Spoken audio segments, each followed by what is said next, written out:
A successful businessman is surprised by the arrival of a young woman who claims to be his daughter. The shock turns into denial, but doubt begins to corrode everything around him. As he tries to protect his reputation, secrets from the past come to light with devastating force. Now he will have to choose between maintaining appearances or embracing the truth before it's too late. If this story has piqued your interest, don't forget to subscribe to our channel and tell us which city you're watching us from. Let's continue. I promise this will be the best story you'll ever hear. Monday morning at the imposing Beggar Tower, the financial heart of New York City, followed its usual rhythm. On the 42nd floor, the metropolis's grey sky framed the empire Richard Morrison had built over 20 years. At 45, he commanded the country's largest development company, Morrison Constructions, with projects spread across the entire United States. However, not all his fortune, estimated in billions, could fill the void that had settled in his chest since the accident that confined him to a wheelchair 3 years prior. Through his office's glass wall, Richard observed the city with a distant gaze. The motorized wheelchair, custom-made in Switzerland, was just another symbol of how everything in his life had become cold and mechanical. His fingers distractedly traced the scar that cut across his right temple, a reminder of the rollover accident that had nearly taken his life and stolen the movement from his legs. "Mr. Morrison, your meeting with the Chinese investors is scheduled for 2 o'clock this afternoon. Ms. Patricia Watson called 3 times to confirm tonight's dinner," announced Martha, his executive secretary, as she placed a stack of documents on the black marble desk. "Cancelled dinner." "I'm not in the mood," he replied dryly without taking his eyes off the window. "And prepare the reports for the Washington, D.C. development. I want to review them before the meeting." The secretary nodded and discreetly withdrew. Everyone in the company knew it was best not to cross the boss, since the accident had made him even more intractable. Richard turned back to his desk and began to analyze the projects, immersing himself in the only world where he still felt in control. Hours passed in silence, interrupted only by the occasional ping of his smartphone notifications. At 11:47 a.m. the intercom buzzed. Martha's voice sounded hesitant. "Mr. Morrison, there's a girl downstairs insisting on seeing you. She says it's urgent and personal." "A girl? I don't have time for this. Send her away. Sir, she says she's your daughter." Richard froze. He felt the blood drain from his face as a buzzing invaded his ears. For a few seconds he was paralyzed, more motionless than his own legs. "Is this some kind of joke? You know very well I don't have children." "She's quite determined, sir. She says she won't leave without speaking to you." After a moment of hesitation, Richard snorted in irritation. "Send her up. Let's get this charade over with." Minutes later, his office door opened. Richard swiveled his chair, prepared to face some kind of scam or extortion. However, what he saw left him momentarily speechless. A girl of approximately 10 years old, with curly hair tied in a messy ponytail, entered timidly. She wore a faded yellow t-shirt, worn-out jeans and scuffed sneakers.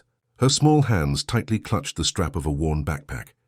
What most caught Richard's attention, however, were her eyes, dark, intense, and unquestionably familiar. "Who are you and what do you want?" Richard asked, regaining his composure but unable to hide the tremor in his voice. The girl took 2 steps forward, holding his gaze with impressive courage for someone so young.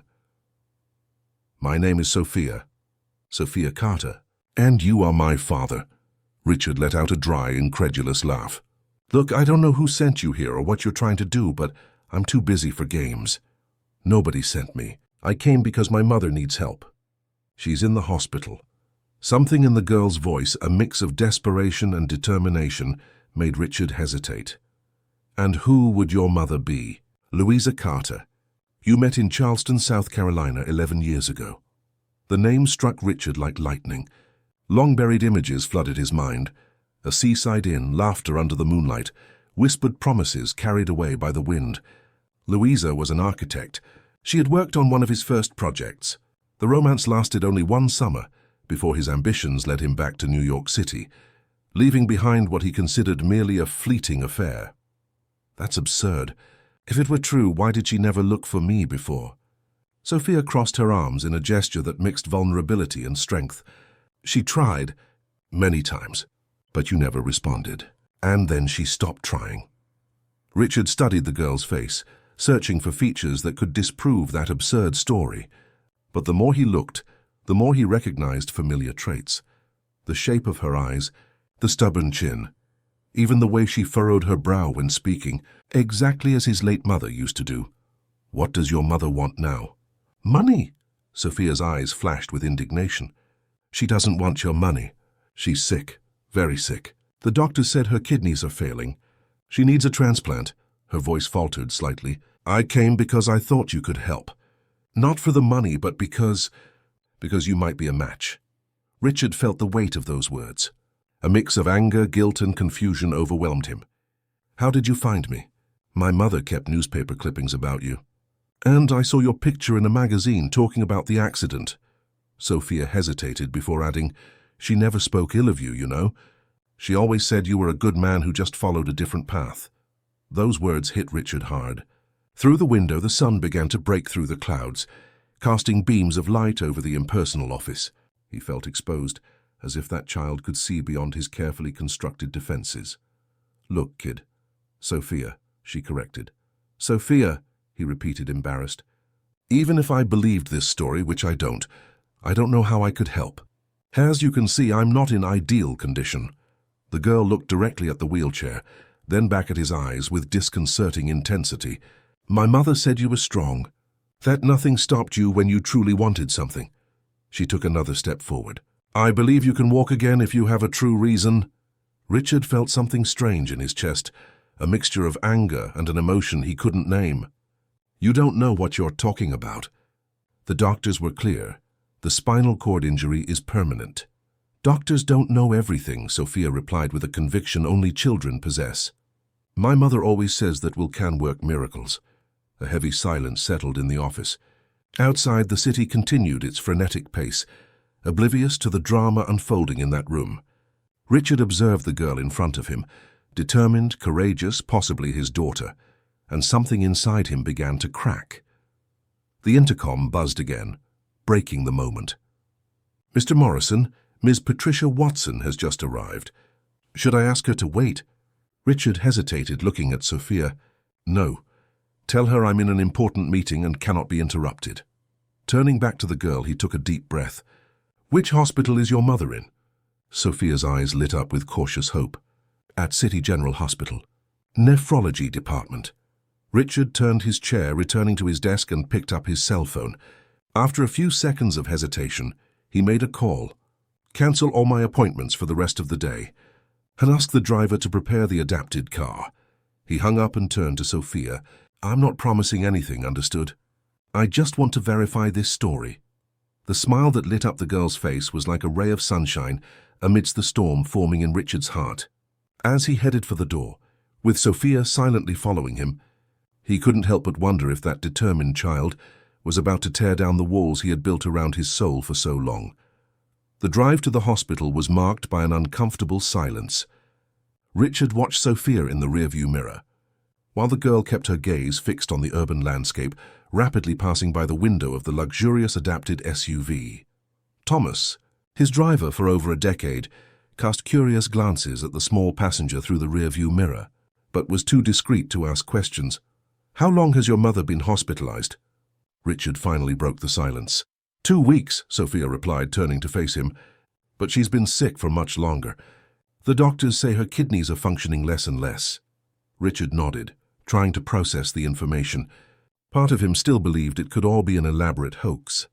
But another part, one he thought had long been silenced, recognized the truth in the girl's eyes. How is your life, Sophia? Do you go to school? A shy smile appeared on the girl's lips. I study at Maplewood Elementary School. I'm good at math. Mom says I got that from you. That casual observation hit Richard like a punch. The idea that Louisa spoke about him, that she kept his memory alive even after all this time and abandonment, made a wave of guilt wash over him. And what else does she say about me? Sophia shrugged. That you were brilliant. That you had big dreams. That you were going to change the world with your projects. She paused before adding, she has a box with newspaper clippings about you. Sometimes when she thinks I'm not looking, she looks at the old photos. The car entered the hospital parking lot, a grey and imposing structure in the city centre. As Thomas prepared the ramp for the wheelchair, Richard felt his heart quicken. He was about to reunite with a woman he had abandoned over a decade ago, a woman who was now fighting for her life and who, quite possibly, was the mother of his daughter. The corridors of the public hospital contrasted drastically with the private clinics Richard frequented. Peeling paint on walls, outdated equipment, overworked nurses rushing back and forth. Sophia guided the way with ease, evidently familiar with that environment. As they advanced, Richard noticed the curious glances his state-of-the-art motorized wheelchair attracted. "It's here," Sophia announced, stopping in front of a door at the end of the nephrology wing corridor. Richard hesitated, feeling the weight of the situation. "Wait, does your mother know you came looking for me?" Sophia shook her head. "She'd be angry if she knew. She always said she didn't want to bother you." That answer only intensified the whirlwind of emotions Richard felt. Taking a deep breath, he gestured for Sophia to open the door. The room was small and shared. 3 beds separated only by thin curtains, with a single ceiling fan that spun slowly, providing little relief against the November heat. In the bed farthest from the window, Richard saw her. Louisa Carter was almost unrecognizable. The thick black hair he remembered was now thin and lifeless. Her face, once vibrant and full of energy, was pale and drawn. Tubes connected to her arms linked her to a dialysis machine that worked silently beside the bed. But when her eyes opened and met his, Richard immediately recognized that gaze, deep, intense, capable of seeing beyond appearances. "Sophia, what are you—" Louisa's voice died as she realized who was accompanying her daughter. Her eyes widened in shock. "Richard?" The girl ran to her mother, hugging her carefully so as not to dislodge the tubes. "Don't be angry, Mom, I had to try." Richard approached slowly, feeling like an intruder in that scene. "Hello, Louisa." "It's been a long time." For a moment, no one said anything. The only sound was the rhythmic beep of the monitors. Finally, Louisa spoke, her voice firmer than her fragile appearance suggested. "Sophia, dear, could you get a glass of water for me? And perhaps ask Nurse Teresa when I can have dinner." The girl looked from one to the other, clearly reluctant to leave them, but finally nodded and left the room. As soon as they were alone, Louisa let out a tired sigh. "I can't believe she did that. I promise I didn't send her after you, Richard." "I know," he replied, moving his chair closer to the bed. "She told me everything. Or at least her version." A heavy silence settled between them. There were so many questions, so many unsaid things, that it was hard to know where to begin. "Is she really my daughter?" The question escaped before he could contain it. Louisa's eyes filled with determination. "Yes, I found out I was pregnant a few weeks after you left. I tried to tell you, Richard. I called your office dozens of times. I sent letters, emails. After a while, I understood the message." Richard felt the weight of those words. He remembered how, at that time, he was obsessed with growing his company, delegating to his assistant the task of filtering out distractions. How many of Louisa's attempts to contact him might have been blocked without his knowledge? "I didn't know," he murmured, realizing how inadequate that answer sounded. Louisa gave a slight sad smile. "Does that matter now? The fact is, I raised Sophia alone, and she's become the most incredible person I've ever known."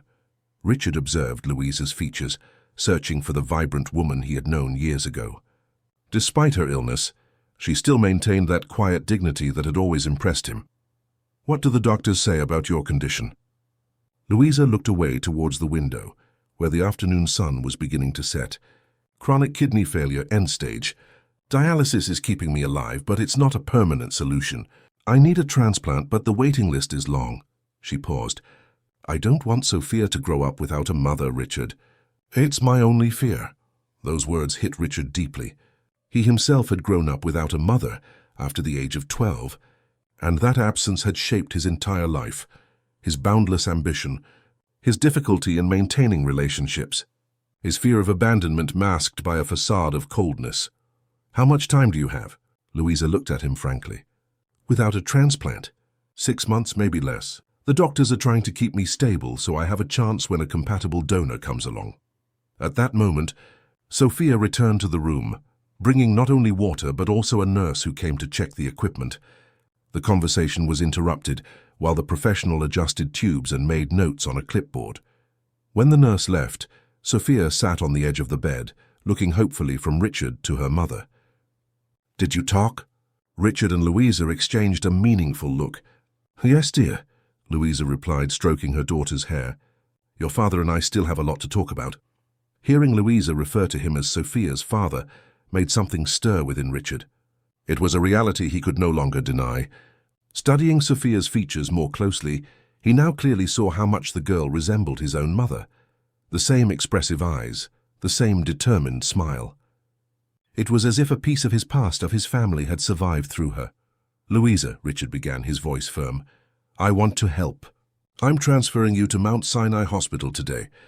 The best nephrology specialists in the country work there." Louisa's eyes widened in surprise, and a shadow of pride crossed her face. "I don't need charity, Richard. I've always managed on my own."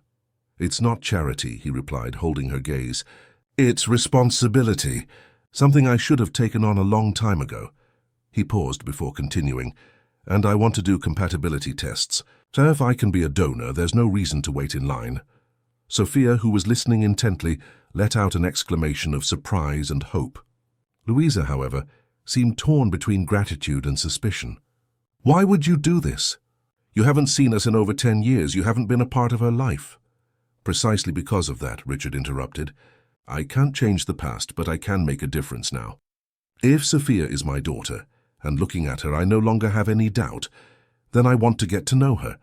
I want to be a part of her life." He turned to the girl, whose expression was a mix of hope and disbelief. "If you'll allow me."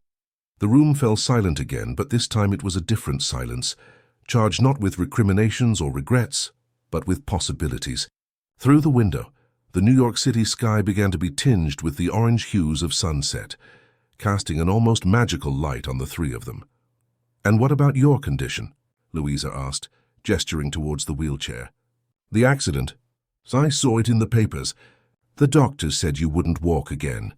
Richard glanced at Sophia, remembering the girl's words from earlier, that he could walk again if he had a true reason. Doctors say many things, but perhaps it's time to challenge them. At that moment, a nurse entered to announce the end of visiting hours. Richard promised to return the following morning with his private medical team and all the necessary documents for the transfer. As he was about to leave, he felt a small hand grasp his. It was Sophia, looking at him with disconcerting intensity. "Thank you for coming," she said simply. Something broke within Richard. With a hesitant movement, he extended his arms and for the first time hugged his daughter. It was an awkward, uncertain embrace, but charged with an emotion he hadn't felt in years. "We're going to take care of your mother," he promised, surprising himself with the firmness in his own voice. "And then we'll get to know each other. I have a lot of time to make up for." As his driver waited for him at the hospital entrance, Richard made a call that would change the course of many lives. "Dr. Paul, this is Richard Morrison. Remember when you said I'd never walk again? I think I've found a reason to prove you wrong." The news of Louisa's transfer to Mount Sinai Hospital, one of New York City's most prestigious, quickly spread through the corridors of City General Hospital. The following morning, when Richard arrived accompanied by a private medical team, curious glances followed him wherever he went. The difference in his demeanor was visible. There was a determination in his eyes that hadn't been there the day before. "The forms have already been filled out," informed Dr. Philip Evans, the renowned nephrologist Richard had hired with a single call the previous night. "The ambulance is ready for transfer. We just need the patient's final signature."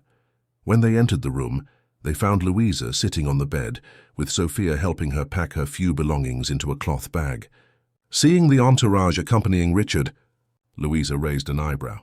"You don't waste time," she commented, a slight tone of irony masking her surprise. "There's no time to lose," Richard replied, approaching. "This is Dr. Evans, the best nephrologist in the country. He will personally supervise your treatment."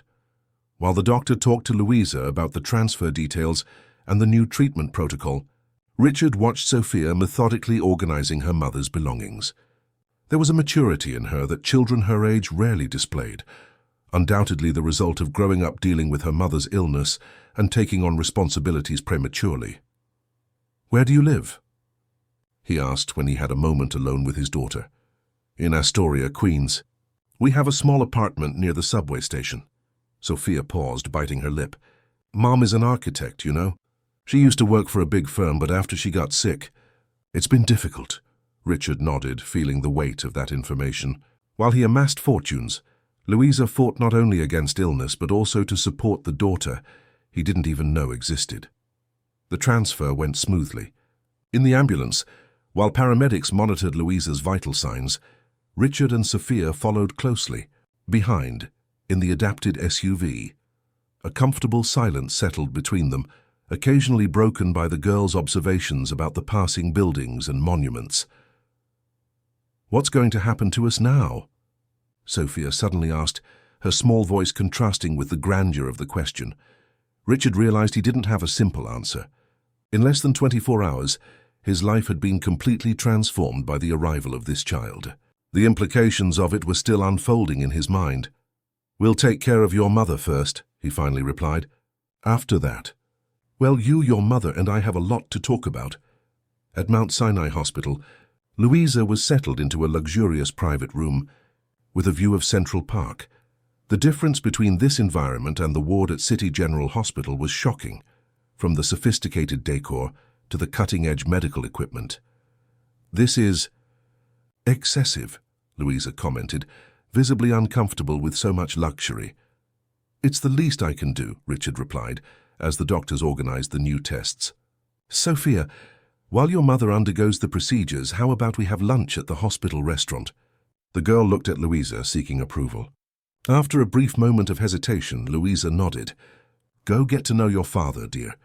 I'll be here when you get back." The hospital restaurant, with its elegant decor and sophisticated menu, seemed to intimidate Sophia. Sitting opposite Richard, she observed the silver cutlery with cautious fascination. "You can order whatever you want," he said, noticing her discomfort. "I've never been to a place like this," Sophia admitted, looking around. "At school I always eat lunch in the cafeteria." Richard smiled, remembering his own humble childhood, before business success transformed his reality. "You know, when I was your age, my father worked as a building superintendent in a complex on the Upper East Side. I used to watch the rich kids swimming in the pool and dreamed of having a house like that one."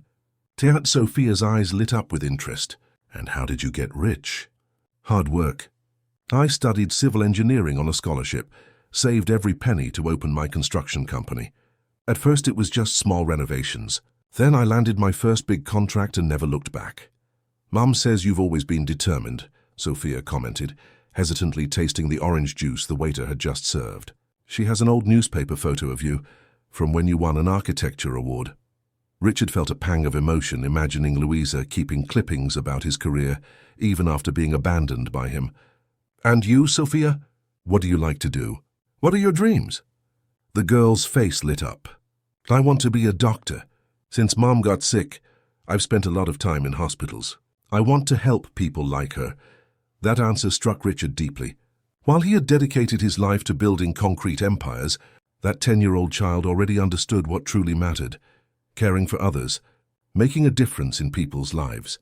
Lunch extended for almost 2 hours, with Sophia telling stories about her school, her friends, the books she liked to read. Richard listened, fascinated, absorbing every detail about the daughter's life he hadn't known. When they returned to the room, they found Louisa sleeping, exhausted after a series of tests. Dr. Evans waited for them in the corridor, with a grave expression. "Mr. Morrison, may we speak in private?" Richard looked at Sophia, who immediately understood the message and silently entered her mother's room. "What happened, Doctor?" "The situation is more serious than we thought. Both kidneys are functioning at less than 15% capacity. She needs a transplant as soon as possible. The good news is that we've started compatibility tests with your blood, as you requested, and the preliminary results are promising." Richard felt a mix of fear and hope. "How much time do we have?" "Without a transplant? 3 months at most. With the intensive dialysis we started today, we might gain some time, but it's not a permanent solution." At that moment, Richard's cell phone rang. It was Patricia, his current partner. He had ignored her calls since the previous day, absorbed in the events with Louisa and Sophia. "I need to take this," he told the doctor. "Keep me informed of any news." Moving away down the corridor, Richard answered, "Patricia, now is not a good time." The voice on the other end sounded irritated. "Where are you, Richard? You cancelled our dinner. Didn't show up at home last night, didn't reply to my messages. What's going on?" Richard hesitated. His relationship with Patricia Watson, a financial director at a major investment bank, had always been more of a convenient partnership than a passionate romance.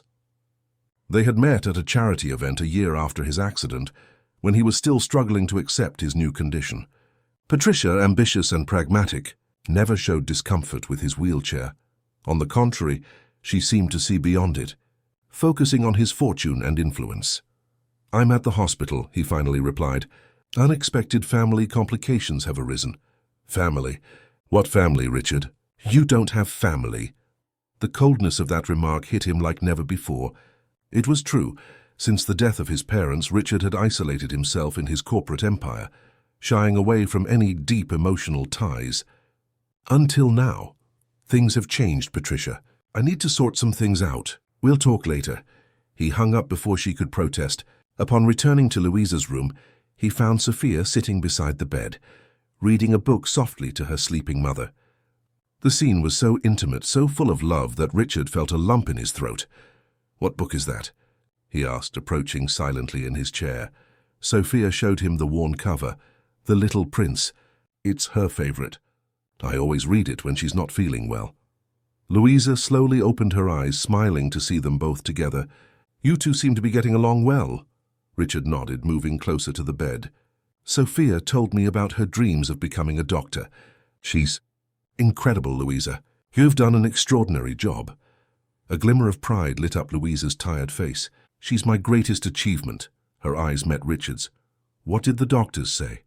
He hesitated, looking at Sophia. "Perhaps we should discuss this later."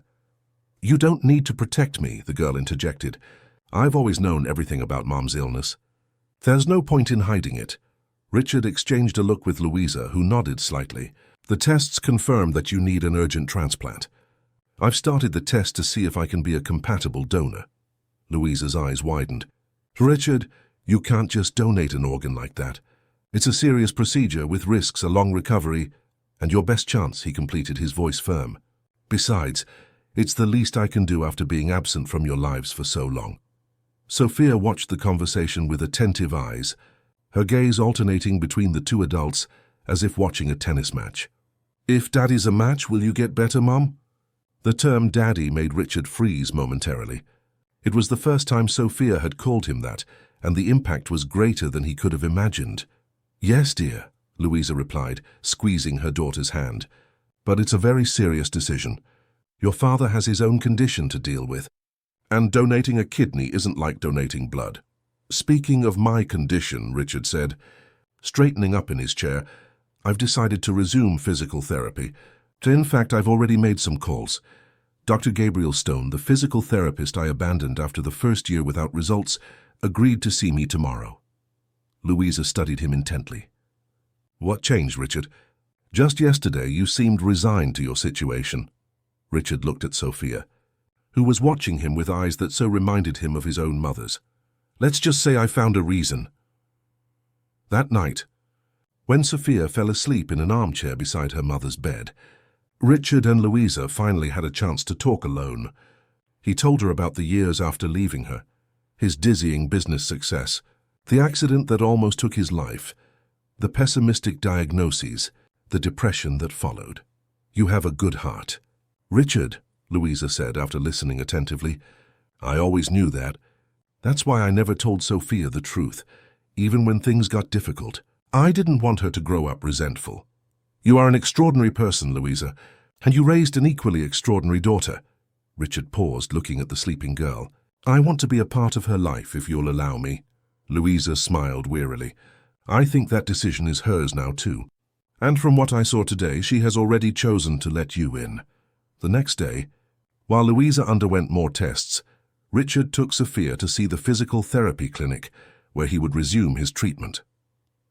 Dr. Gabriel Stone, a man in his 40s with kind eyes and strong hands, curiously observed the girl accompanying his former patient. "So you're the reason, Richard Morrison. The man who swore he'd never set foot in a rehabilitation clinic again is back, the physical therapist commented, smiling at Sophia. The girl shrugged, a little shy. I just said I believed he could walk again. Gabriel exchanged a meaningful look with Richard. Sometimes that's what we need, someone who believes, even when we ourselves have given up. While Sophia curiously explored the clinic's equipment, Gabriel spoke softly to Richard. You know I can't promise results, right? Your spinal cord injury is serious. The chances are slim, I know, Richard interrupted. But for the first time in 3 years, I'm willing to try the impossible. The following weeks established a new routine in Richard's life. Mornings were dedicated to business, conducted remotely from the hospital where he spent a few hours with Louisa. Afternoons belonged to physical therapy, intense and painful sessions that often left him exhausted and frustrated. And evenings, his favorite time, were reserved for getting to know Sophia, listening to stories about her school, her friends, her dreams. On a particularly difficult physical therapy afternoon, Richard felt his body betraying him once again. After an hour of strenuous exercises, he hadn't managed even a single voluntary movement in his legs. This is useless, he murmured, as Gabriel adjusted the muscle stimulation electrodes on his thighs. We're wasting time.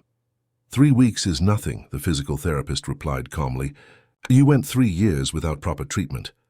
Recovery, if it comes, will be slow. If it comes, Richard repeated bitterly. You yourself said the chances are minimal. Gabriel crossed his arms, studying his patient intently.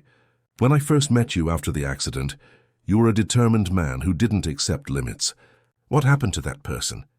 Richard looked away. He learned that some limits are real. Or maybe he just gave up too soon. Before Richard could reply, the physical therapy room door opened and Sophia entered, carrying a small school backpack. It was Friday, the day she came straight from school to accompany her father's session. How's it going? She asked, approaching with that hopeful look that always made Richard feel simultaneously motivated and inadequate. Slowly, Gabriel replied, casting a meaningful glance at Richard. But we are making progress. Sophia put her backpack on the floor and sat on a nearby stool.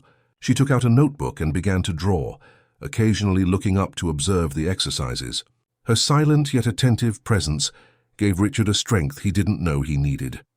When the session ended, Gabriel left father and daughter alone for a few minutes, as had become customary. How is your mother today? Richard asked as he prepared to return to his wheelchair.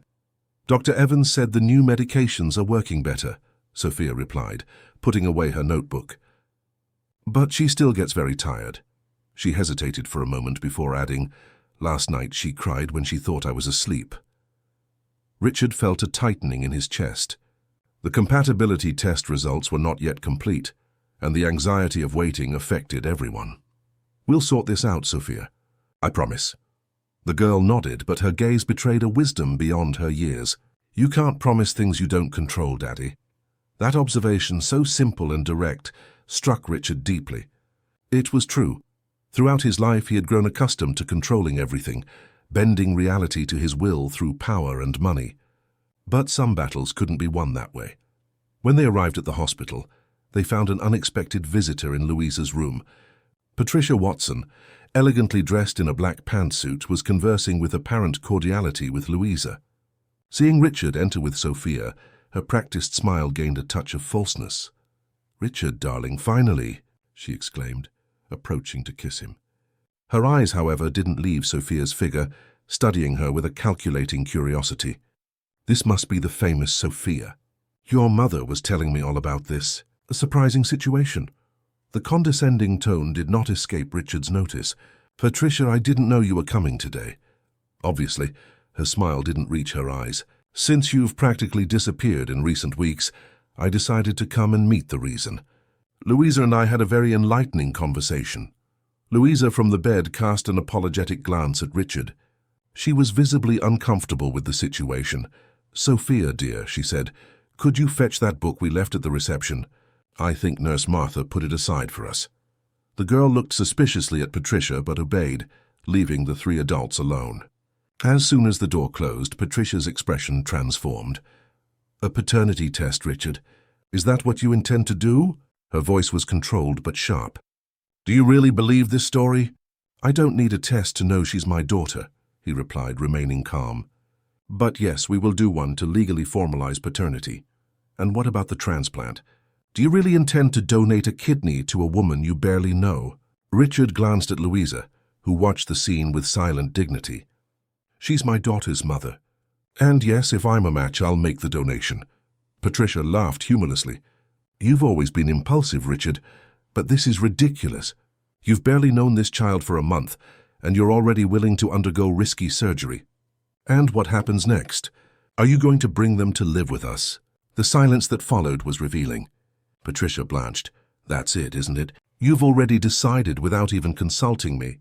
Patricia, we can talk about this another time in another place, Richard suggested, aware of Louisa's presence. There's nothing to talk about. You've made your decision. Patricia adjusted her designer bag on her shoulder, regaining her composure. I just hope you're prepared for the consequences, Richard. You're not thinking clearly. With those words, she left the room, passing Sophia, who was returning with the book. The girl watched Patricia's exit with attentive eyes, then looked questioningly at the adults. She seemed angry, she commented, approaching her mother's bed. Richard and Louisa exchanged a worried look. It's all right, dear, Louisa assured, reaching out to caress her daughter's face. Adult matters. That night, when he returned to his penthouse apartment in Greenwich Village, Richard found Patricia waiting for him, sitting rigidly on a sofa in the living room. The luxurious environment, decorated in shades of grey and black, reflected the relationship they maintained, elegant, modern, but devoid of warmth. We need to talk, she said, without mincing words. You're being manipulated, Richard. This woman and this child appear out of nowhere, with a touching story, and suddenly you're ready to turn your life upside down. Richard moved his chair to the window, observing the illuminated city below. It's not manipulation, Patricia. Sophia is my daughter. Louisa tried to tell me about the pregnancy, but I was too busy building my empire to listen. Now I have a chance to fix that. And what about us? Our plans. Patricia approached, her voice softening. We have a good relationship, Richard. We're compatible. We understand the world the same way. Are you really going to throw that away for an instant family? Her words made him reflect. It was true. He and Patricia shared a similar view of life, both focused on success, status, achievements. But in recent weeks, spending time with Sophia and Louisa, Richard had rediscovered a part of himself he thought lost, the ability to genuinely care for someone other than himself. I'm not throwing anything away, he finally replied. I'm just trying to do the right thing for the first time in a long time. Patricia's gaze hardened. And you think the right thing is to abandon your relationship to chase after a family with a woman from your past? A sick woman with a child to raise? Do you really believe you're ready for that responsibility? The question hung in the air, uncomfortable but pertinent. Was he a man selfish by nature, confined to a wheelchair, truly prepared to be a father? To care not only for Sophia but also for Louisa, who was fighting for her life? I don't know if I'm ready, he admitted honestly. But I know I need to try.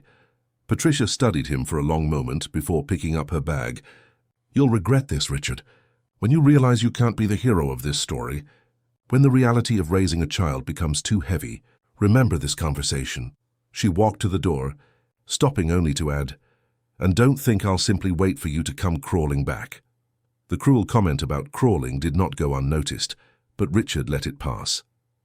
After Patricia left, the apartment suddenly seemed too big and empty. For a moment he felt a familiar panic, the same one that afflicted him in the first months after the accident, when he found himself alone with his new limiting reality. His phone rang, breaking the moment of anxiety. It was Dr. Evans. Mr. Morrison, we have the final results of the compatibility tests. Richard's heart quickened. And so, Doctor, you are compatible with the patient for kidney donation. We can proceed with the preparations for the transplant if you are still decided. A wave of relief swept over Richard. I am decided. When can we do the surgery? We need to prepare both of you. The procedure itself is not that complex, but recovery will require special care, especially considering your condition. I suggest a meeting tomorrow with the entire medical team to discuss the details. After hanging up, Richard felt a mixture of fear and determination. The decision to donate a kidney to Louisa meant not only a new chance for her, but also an irrevocable commitment to the new family he had just discovered. There was no turning back. The following morning, upon arriving at the hospital for the meeting with the doctors, Richard found an unexpected scene. Two men in suits were waiting at the reception, accompanied by Patricia. "Mr. Morrison," one of them said, presenting a card. "I'm Dr. Henry Watson, a psychiatrist. This is a summons for a mental competency evaluation." Richard took the document, incredulous. What are you talking about? The second man, a lawyer judging by the Bar Association badge on his jacket, intervened. "Ms. Watson has expressed concern regarding your capacity to make important medical decisions, considering your current emotional state. A judge has authorized a preliminary evaluation." Richard turned to Patricia, who maintained an impassive expression. "What have you done?" "I'm protecting you from yourself, Richard," she replied calmly. "You are not in a condition to decide to donate an organ to a woman who reappeared in your life only a few weeks ago. This is clearly impulsive and potentially self-destructive behavior." "This is ridiculous," Richard protested, feeling his anger rise.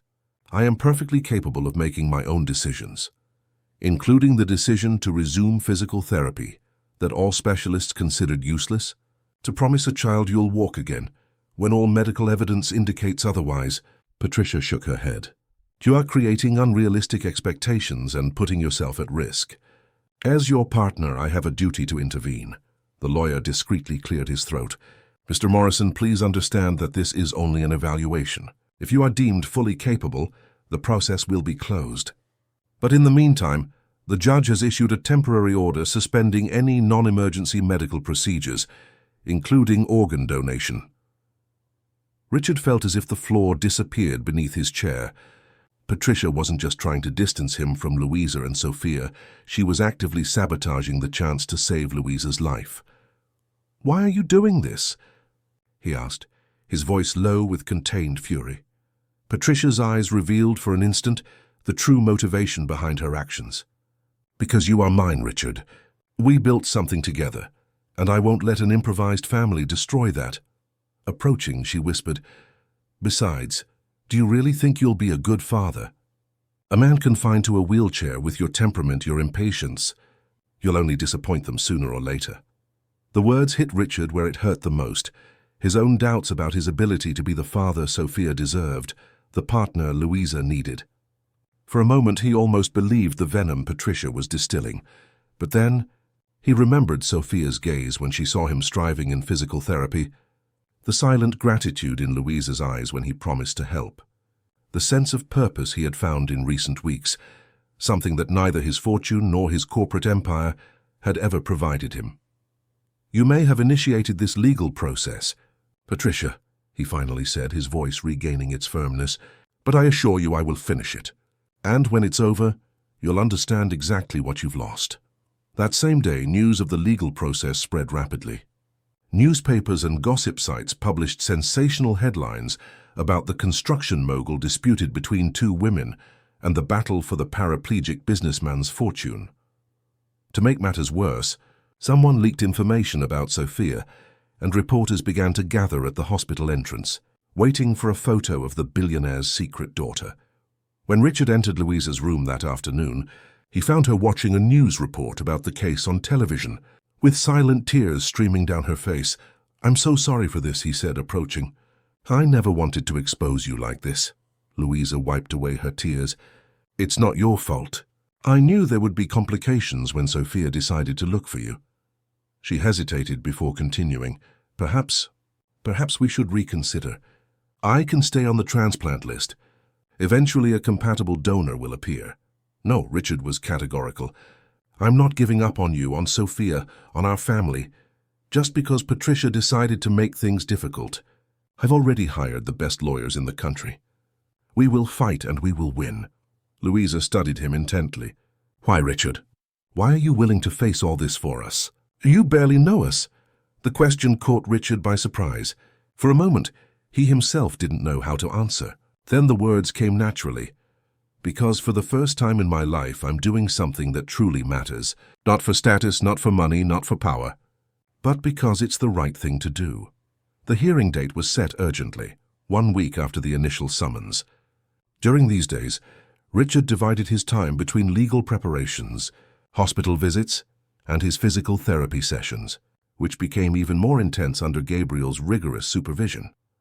"You need to concentrate," the physical therapist insisted as Richard tried unsuccessfully to move his right foot according to instructions. "I know your mind is on the lawsuit, but these exercises are crucial now." "How can I concentrate?" Richard retorted, frustrated. "If we lose this legal battle, Patricia could gain control over my medical decisions. That means I won't be able to donate the kidney to Louisa." Gabriel paused the exercises, sitting in front of Richard. "I understand your concern, but think about this. The more progress we make here, the more arguments your lawyers will have to prove that you are lucid and determined." It was a shrewd observation. If Richard could demonstrate physical improvement, it would be harder for Patricia to argue that he was making irrational or self-destructive decisions. Besides, Gabriel continued with a slight smile, "Haven't you noticed anything different today?" Richard frowned, confused. "Different how?" "Look down." Richard lowered his gaze and saw something that took his breath away. His right foot, which previously hadn't responded to any command, was slightly tilted to the side. A minuscule movement, almost imperceptible, but definitely voluntary. That's... Words failed him. "A beginning," Gabriel completed without hiding his satisfaction. "A small neurological miracle. The new neural connections we're stimulating are finally responding." The emotion Richard felt at that moment was indescribable. A mixture of hope, relief, and profound gratitude. Suddenly, Sophia's words echoed in his mind. "I believe you can walk again if you have a true reason." That night, on the eve of the hearing, Richard went to the hospital to see Louisa and Sophia. He found the girl helping her mother eat soup, with the patience and care of an experienced nurse. "How are my favorite girls?" he asked, striving to maintain a light tone despite the tension he felt. Sophia greeted him with a tight hug. In recent weeks, the bond between father and daughter had strengthened in ways Richard had never imagined possible. The naturalness with which Sophia showed affection still took him by surprise, unaccustomed as he was to genuine displays of affection. "Ready for tomorrow?" Louisa asked after Sophia stepped away. Richard nodded. They had decided that Sophia would testify at the hearing, a risky but potentially decisive strategy. "And you? How are you feeling?" "The doctors say I'm stable for now." Louisa's gaze betrayed concern. "But we can't wait much longer, Richard. Dialysis is becoming less and less effective." Time was running out. If the judge ruled in Patricia's favor, even temporarily, it could be too late for Louisa by the time the case was finally resolved. "We will win," Richard affirmed, with a conviction he didn't fully feel. "Tomorrow we'll be planning the transplant surgery." When Sophia went to get a soda from the cafeteria, Louisa held Richard's hand, her touch fragile but determined. "Whatever the outcome, I want you to know that these weeks have been precious to me. Seeing you and Sophia together, it's something I always dreamed of, but never thought would be possible." There was a finality in those words that startled Richard. "Don't talk like that. We're not saying goodbye." "I'm a realist, Richard. I always have been." Her eyes shone with a mix of sadness and acceptance. "If tomorrow doesn't work out, I want you to promise that you'll remain present in her life. Sophia needs her father with or without me." "Louisa, please promise," she insisted. Richard felt a lump in his throat. "I promise, but it won't be necessary because we're going to win tomorrow, and in a few weeks you'll be recovered and then—" He hesitated, the words he wanted to say suddenly clear in his mind. "And then we'll see what the future holds for the three of us." The following morning, the Manhattan Civil Court was unusually bustling. The press swarmed the entrance, eager for images of the billionaire businessman and his newfound family. Thanks to a special arrangement, Richard, Sophia, and their legal team managed to enter through a side entrance, avoiding most of the harassment. The courtroom, with its dark wood and solemn atmosphere, intimidated Sophia. Dressed in a simple blue dress, the girl held Richard's hand tightly as they waited for the proceedings to begin. "Remember," instructed Helen Miller, Richard's lead attorney, "answer only what is asked with honesty. Don't try to elaborate or over-explain." Sophia nodded, her expression surprisingly composed for a child about to face a courtroom. I'm just going to tell the truth. That daddy is helping us because he wants to, and no one is forcing him to do anything. Across the room, Patricia arrived accompanied by a team of corporate lawyers with confident expressions. She wore an impeccable navy blue suit, the perfect image of a successful and concerned executive. Her eyes met Richard's and a cold smile curved her lips. When Judge Owen entered, the room fell silent. A middle-aged man with a tired but attentive expression, he looked at both sides before beginning the proceedings. This is a preliminary hearing in case number 47823B regarding the request for a mental competency evaluation and temporary restriction of medical decisions for Mr. Richard Morrison. He adjusted his glasses. I make it clear that we are not here to discuss custody or paternity recognition. It's only to determine if Mr. Morrison is in adequate psychological condition to make decisions about organ donation. Patricia's lawyer was the first to present his arguments, painting Richard as an emotionally fragile man after the accident, easily manipulated and now trapped in unrealistic fantasies about regaining movement and forming an instant family. Your Honor, our client has a documented history of post-traumatic depression. Since the accident, his judgment has been questionable in several situations. The lawyer gestured emphatically.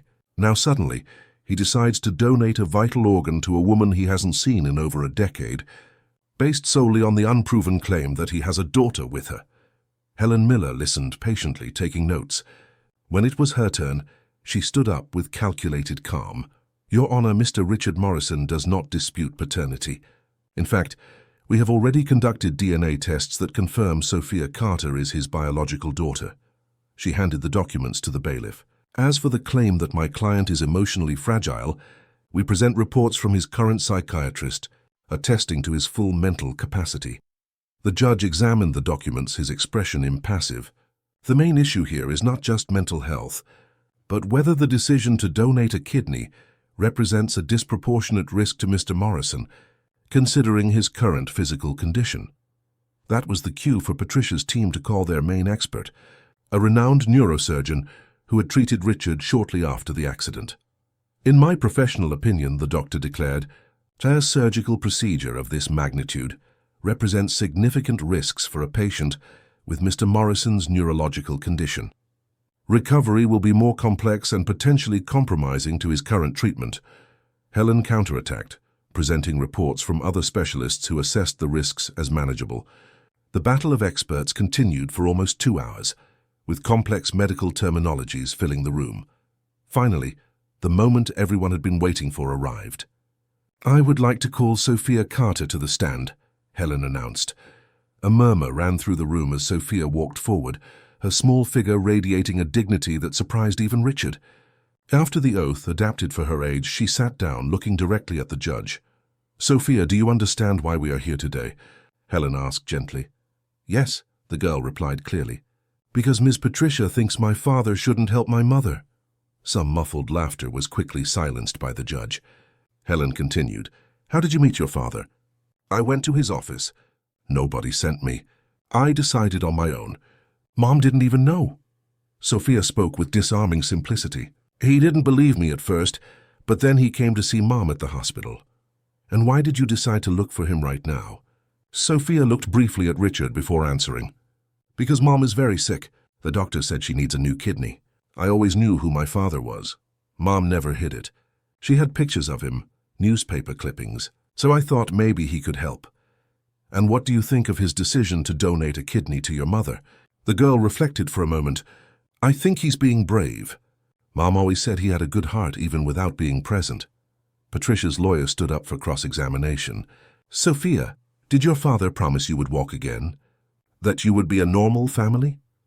Helen immediately objected. No objection, Your Honor. Compound and leading question.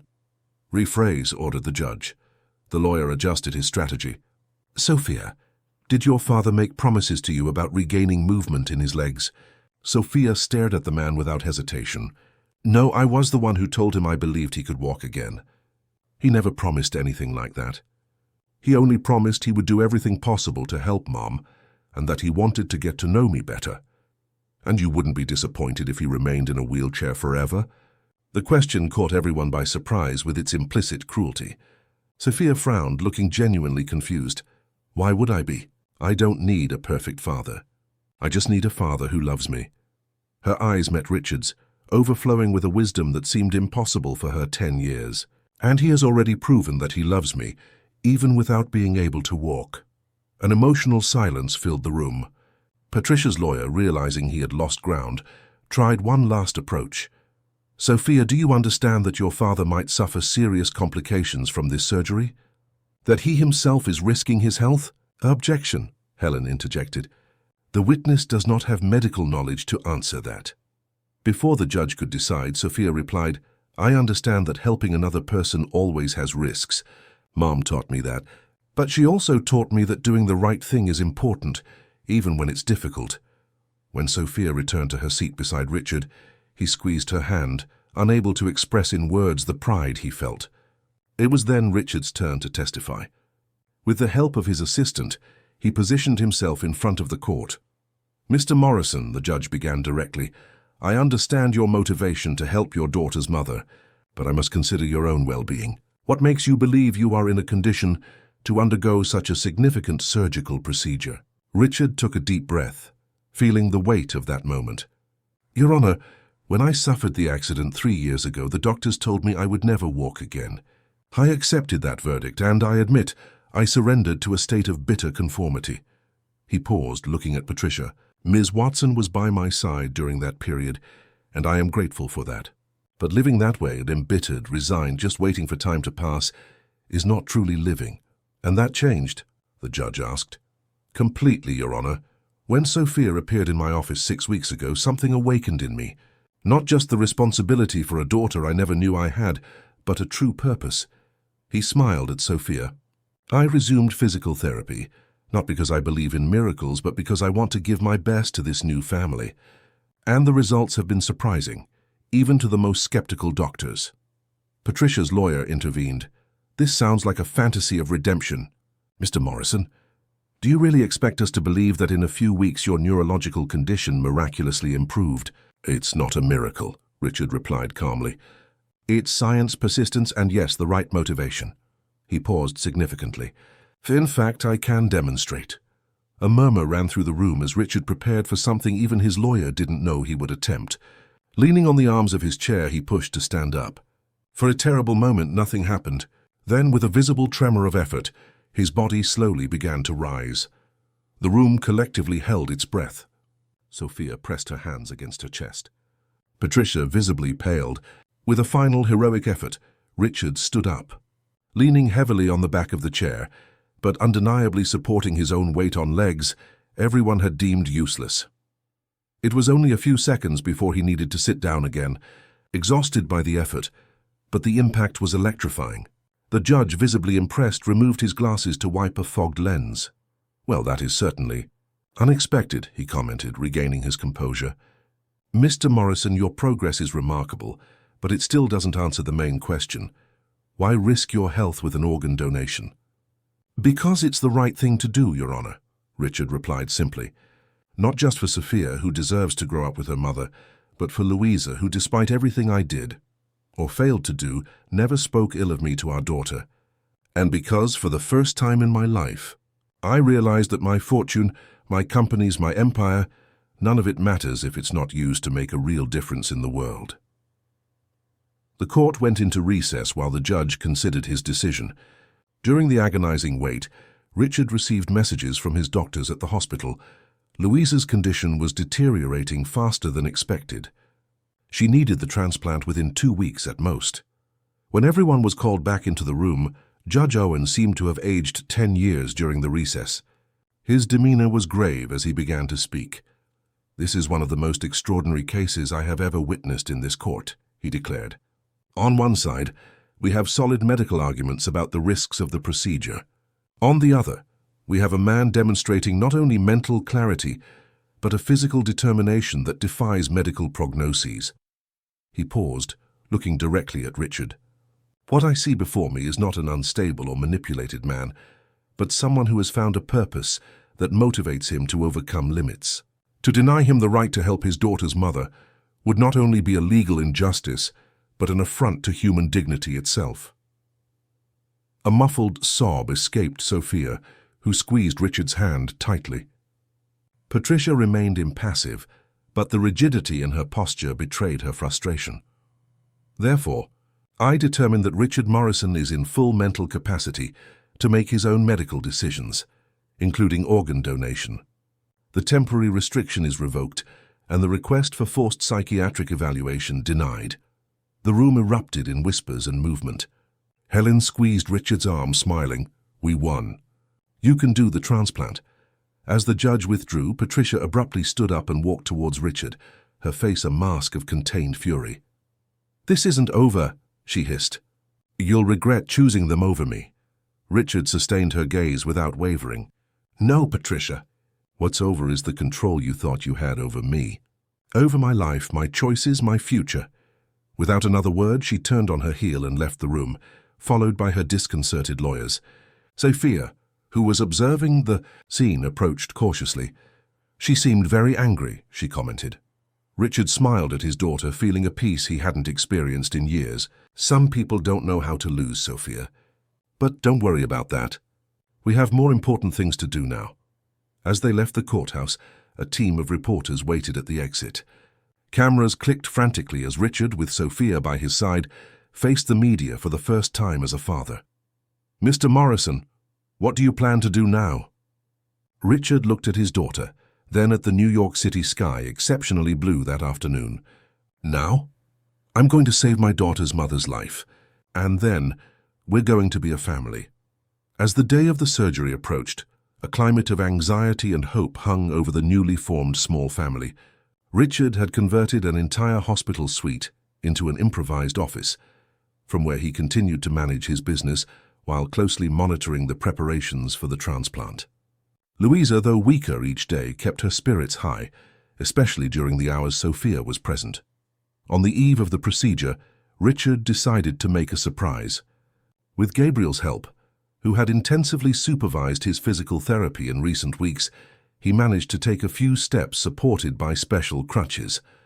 The effort was visible on his face, beads of sweat dripping down his forehead as each movement required absolute concentration. But the determination in his eyes was unshakable. When he entered Louisa's room like that, leaning on crutches but undeniably walking on his own legs, the shock on her face was followed by silent tears of emotion. You did it, she murmured, reaching out to touch his hand as he approached the bed. Sophia always said you'd walk again. Sophia, who was watching the scene from the armchair where she was reading a book, ran to hug her father.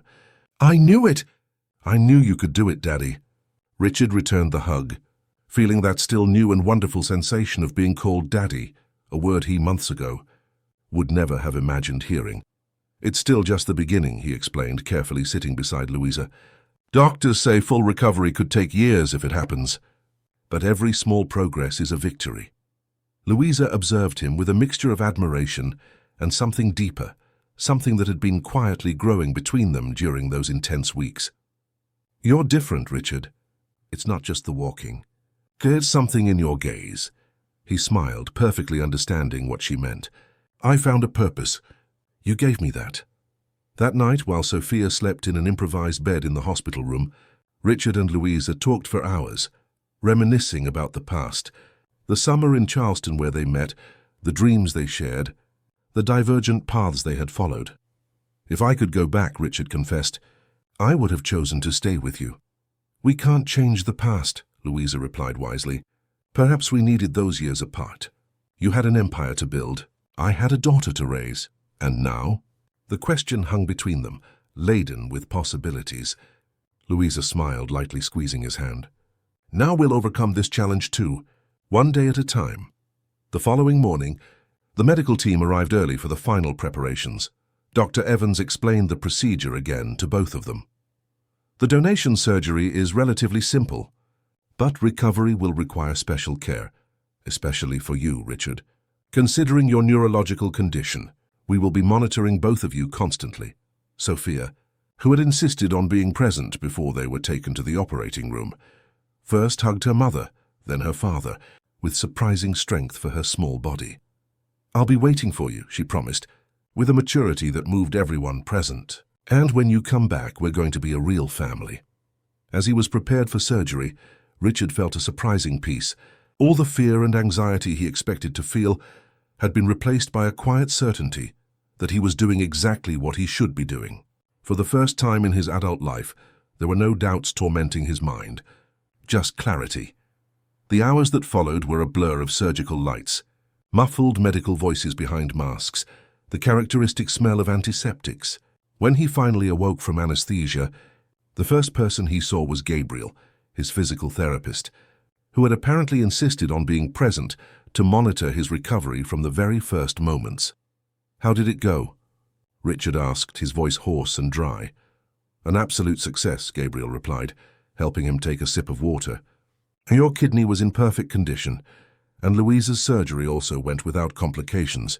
She's already awake in the room next door." A sigh of relief escaped Richard's lips. "And Sophia?" "She's alternating between the two rooms like a dedicated nurse. Right now she's with her mother, but she'll come to see you soon." The following days were dedicated to recovery.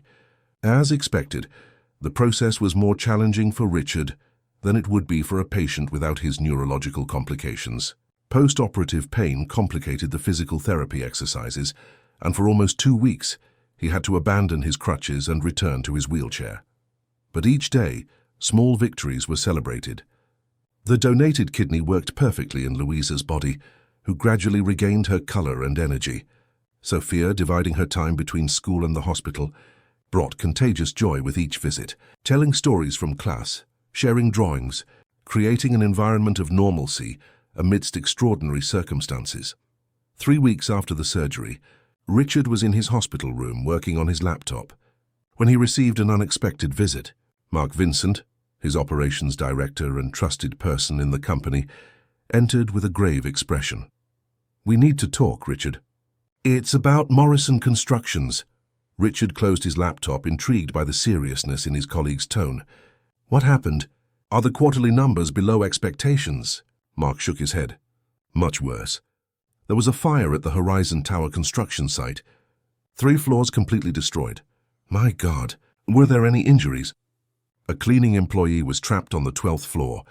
Firefighters managed to rescue her, but she inhaled a lot of smoke. She's hospitalized but out of danger."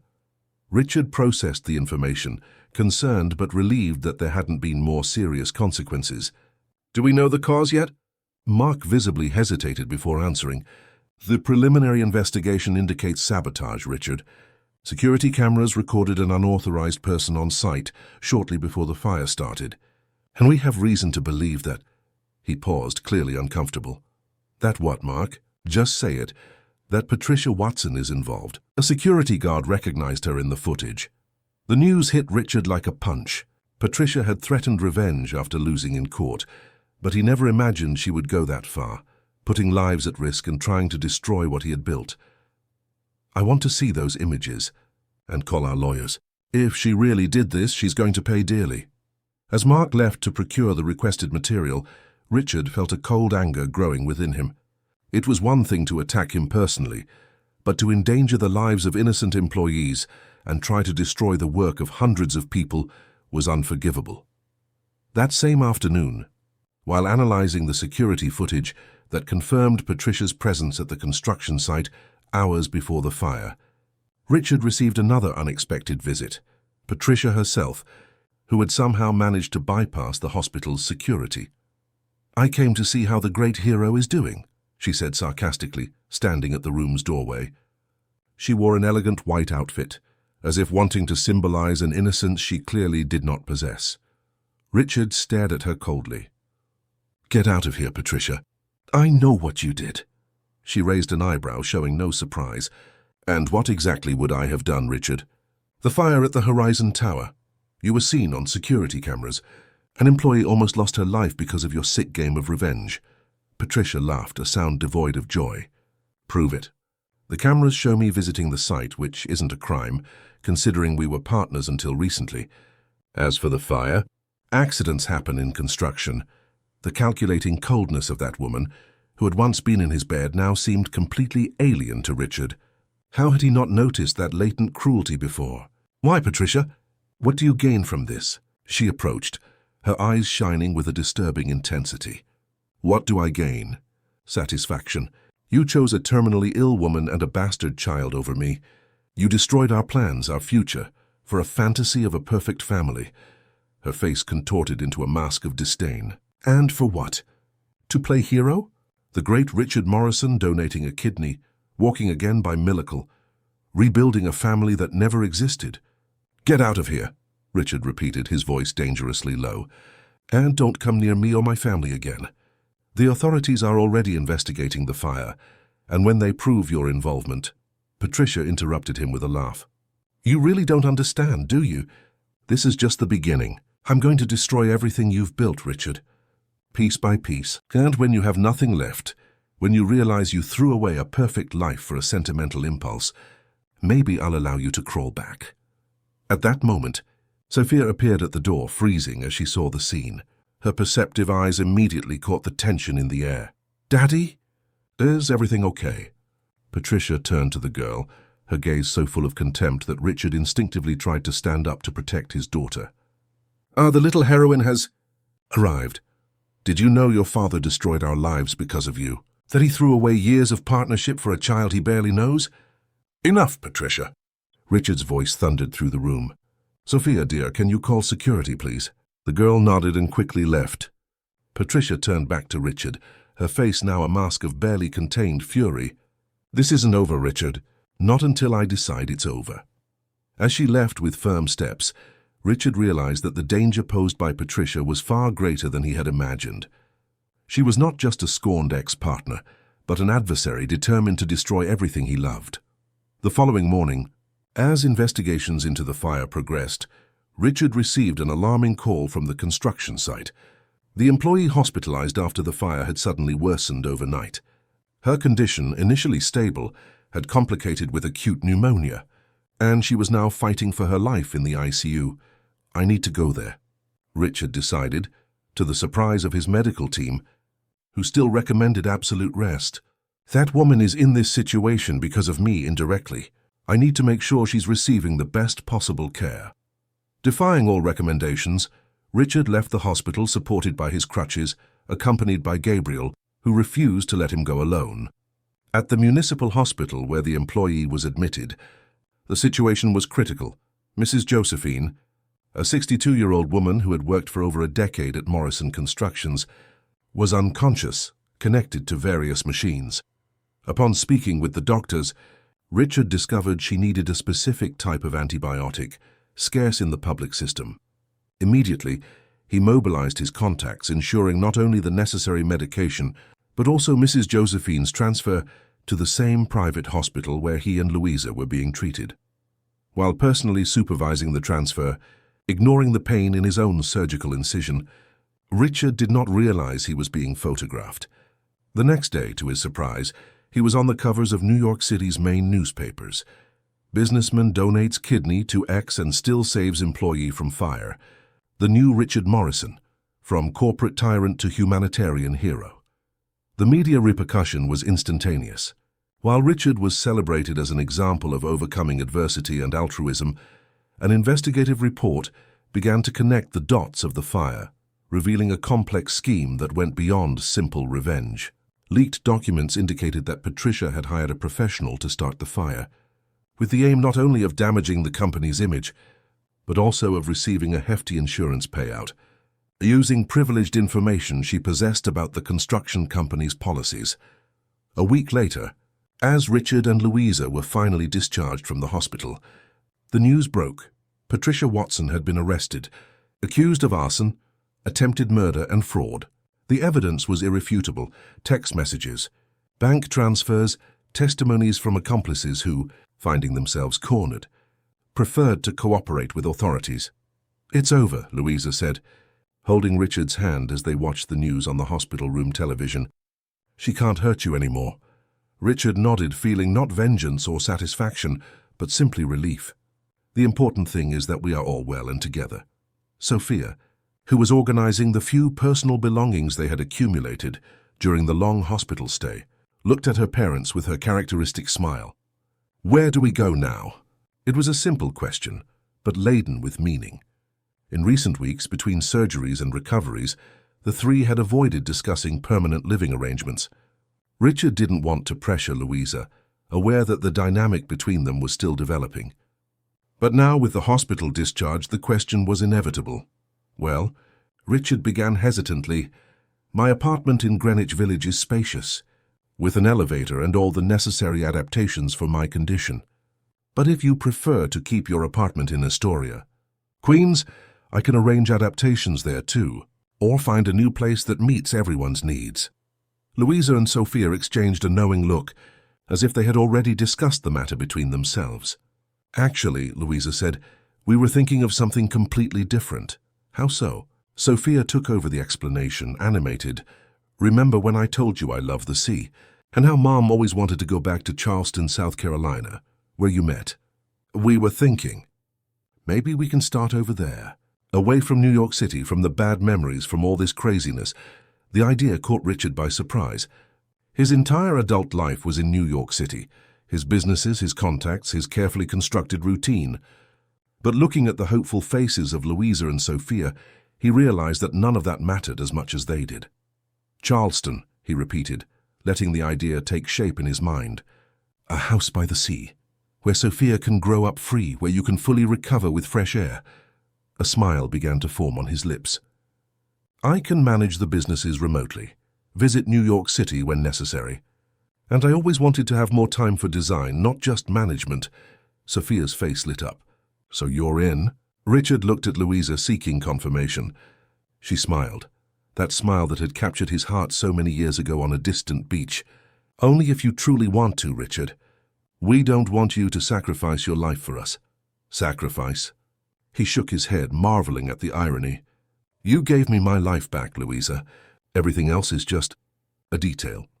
3 months later, a modern architectural house, perfectly integrated into the colonial landscape of Charleston, South Carolina, was completed, personally designed by Richard to meet the needs of the new family. Wide ramps and discreet elevators ensured his mobility, while large sea-facing windows brought light and air into every room. Sophia had her own room with a small balcony, from which she could observe the stars at night. Louisa, fully recovered from the transplant surgery, had returned to work as an architect, now in partnership with Richard on selected projects. Richard's physical recovery progressed consistently.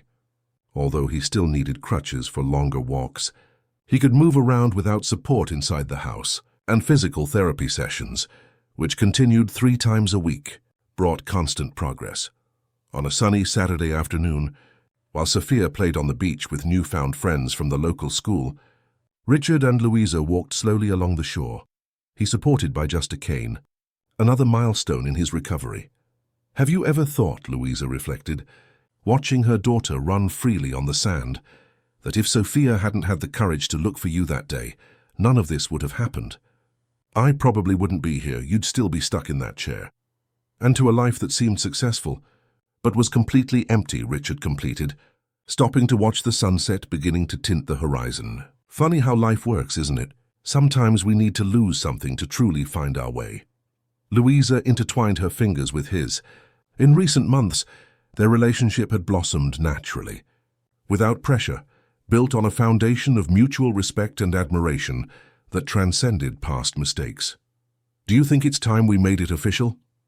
she asked with a shy smile that contrasted with her usual confidence. Richard smiled back, knowing exactly what she meant. "Has Sophia been pressuring you too?" "She's been dropping subtle hints for weeks. Just yesterday I found a wedding ring catalogue strategically open on my desk." Both laughed, watching their daughter in the distance, so intelligent and perceptive. "Actually," Richard continued, "I was waiting for the right moment." He took a deep breath, gathering courage. "Louisa Carter, would you do me the honor of becoming my wife? Of officially forming this family that already exists in our hearts?" Louisa's eyes shone with tears of happiness. "Yes, Richard. 1,000 times yes." 2 months later, in an intimate ceremony in the garden of their beachfront home, Richard and Louisa exchanged vows of eternal love. Sophia, radiant in a light blue dress, was the flower girl. The most moving moment of the celebration was when Richard, supported only by his cane, walked unaided to the altar, a personal victory that perfectly symbolized his journey. Among the few guests was Mrs. Josephine, The employee who had almost lost her life in the fire and who now worked at the newly created Renaissance Foundation, an initiative by Richard and Louisa to help people with physical disabilities and families in the process of reunification. Also present was Gabriel, the physical therapist who had become a close family friend, as well as some close colleagues from the construction company, which now operated under a new philosophy, with more sustainable and socially responsible projects. After the ceremony, while the guests celebrated, Richard found a moment to be alone with Sophia, who was observing the sea with a dreamy expression. "What are you thinking about, little one?" She smiled, that smile that always warmed Richard's heart. "I was remembering the day I went to your office. I was so nervous. I had memorized a whole speech, but when I saw you, I almost forgot everything." Richard laughed, remembering that encounter that had changed his life forever. "And I thinking it was some kind of scam. How foolish I was, but you came with me. Even suspicious, even without knowing me, you decided to listen to me." "It was the best decision of my life," Richard admitted, hugging his daughter. "You saved me, Sophia, not the other way around." The girl shook her head. "We saved each other. That's what families do, isn't it?"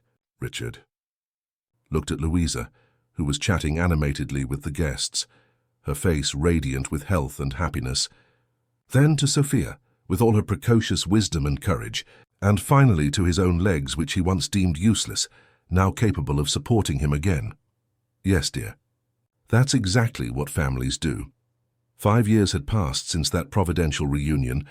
The Renaissance Foundation had grown, helping hundreds of people across the United States. Sophia, now 15, excelled in school and remained determined to become a doctor. Louisa divided her time between architectural projects and the Foundation's administration. And Richard, fully rehabilitated, only needed a cane on very tired days. At a Foundation anniversary ceremony, Richard took to the stage to deliver a speech. Looking at the audience full of stories of overcoming adversity, he began. "A few years ago, I was a bitter man, trapped not only in a wheelchair, but in a heart hardened by empty success and self-pity. Then one day, a little girl walked into my office and simply said, 'Daddy, you can walk again.' At that moment, I laughed at her naivety. Today, I know she wasn't just talking about my legs, but about my soul." As he concluded his speech, his eyes met Louisa's and Sophia's, sitting in the front row. Everything he had ever sought, purpose, love, meaning, was right there, in the two people who taught him that true miracles don't come from supernatural events, but from the courage to open one's heart to new possibilities, even when all seems lost. "They say we can't choose our family," Richard concluded, his voice heavy with emotion. "But sometimes, if we're very lucky, our family chooses us even when we don't deserve it. And it is that unconditional love that transforms us, that teaches us to walk again, not just with our legs, but with our hearts." At the end of the night, the three walked together along the beach, their footprints marking the damp sand, a father, a mother, a daughter, united not by blood or documents, but by a journey of redemption, forgiveness, and love that began with a simple, unexpected visit and culminated in the most extraordinary of families. And as the sun set on the Charleston horizon, Richard knew that the true miracle was not having walked again, but having finally found the true meaning of walking through life alongside those he loved. End of story. Dear listeners, we hope that the story of Richard, Louisa, and Sophia has touched your hearts. To continue this emotional journey, we've prepared a special playlist with equally captivating stories that explore the transformative power of love and family. Find it here by clicking on the link to the left. If this story of overcoming adversity and new beginnings moved you, be sure to subscribe to our channel and like this video. Every day we bring unique narratives that explore the complexity of life and the human capacity for transformation. Share in the comments which moment of the story touched your heart the most. Was it when Sophia appeared in Richard's office? When he took his first steps? Or perhaps the beachfront wedding? Don't miss our upcoming content. After all, as Richard discovered, true miracles happen when we open ourselves to new possibilities. Until next time.